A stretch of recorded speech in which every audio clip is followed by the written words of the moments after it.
May kilala ka bang mahilig mag-backstab? Yung panay sira, panay chismis sa kapwa niya tao kapag nakatalikod, yung tinitira niya. Panay kwento sa'yo, di ba? Ng mga kahinaan at pagkukulang ng kapwa niya. Alam mo, layuan mo yan. Delikado yan. Alam mo kung bakit? Kasi baka mamaya ikaw na yung sunod. Nakangiti sa'yo, di ba? Nakangiti rin naman siya. Kapag kasama niya yung taong sinisiraan niya, ang ganda-ganda ng ngiti. Itong problema, di ba nakangiti rin siya sa'yo ngayon? Hindi mo alam yan, pagkatapos ng usapan nyo, ikaw naman ngayon ang tinitira.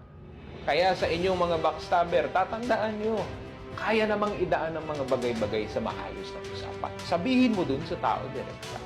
Hindi yung kinikwento mo kung kani-kanino. Kasi sabi ko sa iyo, mas maganda pa rin i-resolve yan personally.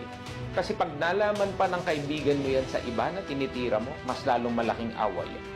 Tatandaan mo, don't do to others what you don't want them to do to you.